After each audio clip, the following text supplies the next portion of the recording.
Hello and welcome back to EV Swap. We got some big updates this week on both the Tacoma and the VW Beetle, so let's get into it. I was able to do some more investigating on the donor Leaf that we picked up. It's a 2025 Leaf with only 247 miles, and I'll put up a screenshot of the battery information right here. I was able to pull through Leaf Spy. It's a little cell phone app. It's just a great app that you can use if you have a Nissan Leaf to get all sorts of information off of the car. So there was about 42 codes stored in the computers, and I went through and tried to clear all those codes, and I got it down to maybe like 35 or 36 codes, and I still wasn't able to get it to go into drive.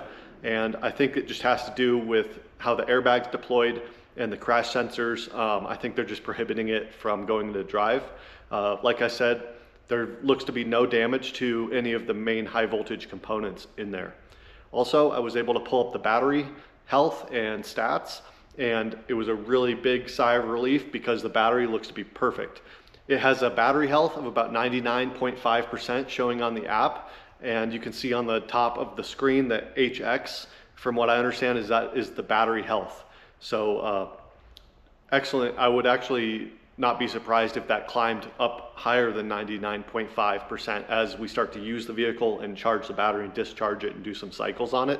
But it's just been sitting in the lot for months, and that can affect that health number. It's kind of an amalgamation of data, so that number is always fluctuating. Also, we can see that the balance of the cells is really good, about 16 millivolts. So if there was a damaged cell in there, I would expect that cell balance to be a much bigger discrepancy. I would expect to see a lot more than 16 millivolts and have some cells that were at like a lower voltage. And so that's really great. Especially, you can see at the bottom of the screen, the battery is only 23 degrees Fahrenheit, which is very cold for a high voltage battery. So if a cell was damaged, then that would take its toll and reduce the voltage a lot. So we've got 376 volts in the battery. It's a 75% charge, which is perfect for maintaining the health of the battery. You don't want to store a high voltage lithium battery at fully charged, and you don't want to store it at low charge either. It's really good that we're about 3/4 of full voltage as far as maintaining the health of the battery. So that's all really good news out of the Leaf. It's been really cold and icy and snowy, so I'm waiting for the weather to warm up a little bit. It should be nice and warm next week, sunny, and I'll get the Leaf in here and we'll start pulling off all of the high voltage components to use in the Tacoma conversion. Also this week we got the VW Beetle, we got the engine removed and the gas tank removed. So let's get into the video. All right, we got the Beetle on the lift, the motor and the engine, the gas tank, all the stuff's still in it. So we're gonna do a quick weight on the Beetle to get our baseline. Let's do it.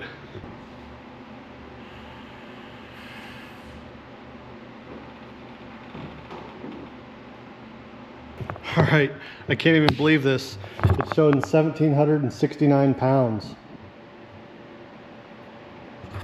I didn't realize that Beetles were that light, but I guess it makes sense. There's not much to them. Sweet, okay, we got our baseline, 1,769 pounds, and we'll start pulling out the engine and the gas tank. We'll do another weight, and then we'll start putting in all the electric components.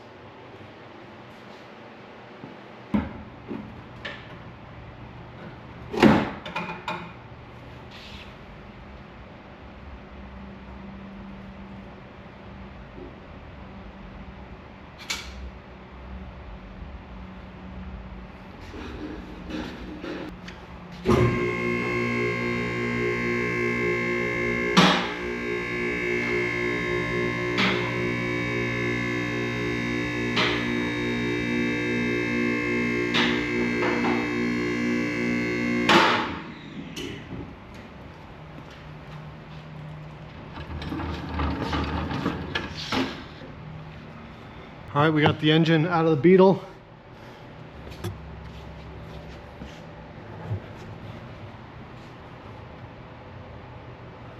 That was actually pretty easy. There's like only 4 bolts that hold it to the transmission, 1 fuel line, throttle cable, and a little bit of wiring, and it just comes right out. So got the engine out. I'm gonna go ahead and put that in the corner, and then we're gonna start taking a look at the transmission and seeing what we got to do to adapt to the motor. So remember, with the EV West kit, it has a Hyper 9 electric motor, I think around 100 horsepower. And it has an adapter with the EV West kit that allows you to actually use the clutch. So I'm not sure if it came with the new clutch in the box. I haven't fully unpacked it yet, or if we'll reuse this clutch or probably just get a new clutch. But the adapter plate will go onto the transmission here with the clutch and then the Hyper 9 motor. Pretty awesome. And probably take some of these panels, the heat shield and the firewall panels, and place them back in the motor bay just so everything looks nice and clean in there. Also, this is pretty dirty. It looks like it's been leaking since 1973. So we'll probably power wash as much of this grime out as possible, get it nice and clean, and then I'll change the fluid on the transmission as well. But that's pretty cool.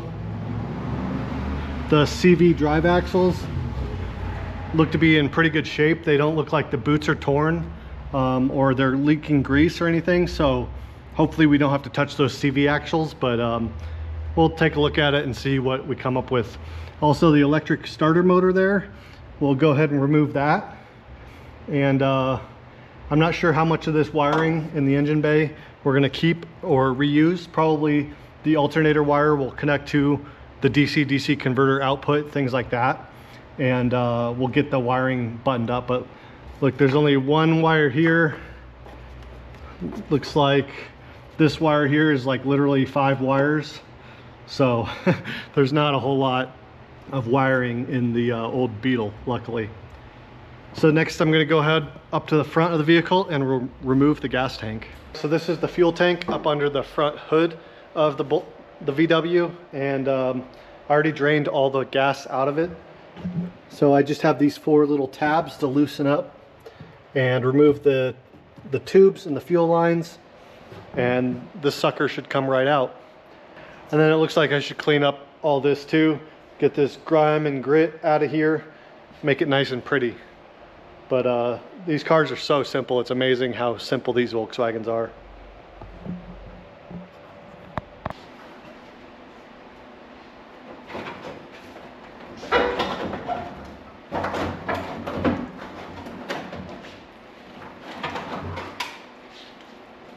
There it is, gas tank. So we got the gas tank out. Wow, what a car, huh? So there's the brake master cylinder, which I think is leaking, because I noticed that the brake fluid is all drained out after it's been sitting for a few weeks here, and that brake pedal is all super soft. So I might replace that or service that master cylinder, at least maybe replace some of the lines that look horrible. This is pretty cool. This looks like it's a collapsing connector here, so if you get in an accident, it won't shove the steering wheel forward. This will collapse. That's pretty cool. And then this is like a, I don't even know what kind of structure you'd call this, connecting to the front beam axle. Like I said, I think these cars pretty much haven't changed at all since they were designed in the 1930s by you-know-who. And it really shows. I've never kind of got this deep into these cars. My friend used to have one of these in high school, and we tinkered with it a little bit, but this is the most that I've been under the hood of one of these cars. But then the battery box that we have, one of the battery boxes is going to fit in this space here, and then the other battery box will be behind the seats on the parcel shelf. So that's pretty cool. Let's get continuing on with the kit.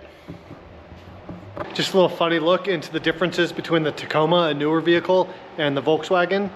This table is where I've been keeping all of the bolts and nuts and things that I removed from the Tacoma when I took the engine out. And so the table is pretty much covered in bolts and nuts and all sorts of little clips and things.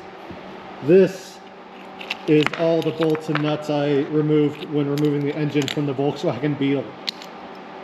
Everything from the Beetle fits in this little cup, whereas everything removed from the Tacoma is on this table. Just funny.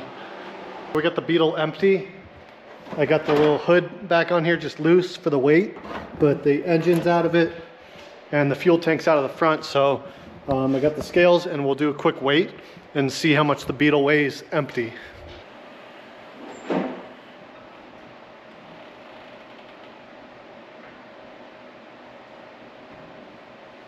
All right, cool. So we're down to 1,472 pounds. So super lightweight now, under 1,500 pounds for this vehicle. Yeah, I guess we got nothing else to do but clean up the grime and dirt and start installing the EV components. So that's 297 pounds for the engine and the gas tank. That is super lightweight. I was able to move the engine around and get it onto this little dolly by myself. It's incredibly light. So less than 300 pounds for the motor and the gas tank. Pretty amazing. So again, thank you for watching me here on EV Swap. I really appreciate all the great comments that people are submitting, and please share the videos with your friends who you think might be interested in these type of EV conversions. And please check out my website, evswapconversions.com. Hit the thumbs up, subscribe if you're not subscribed, and telling your friends and family about the channel is the best way to grow the channel. So thanks again for watching, and we'll see you next week.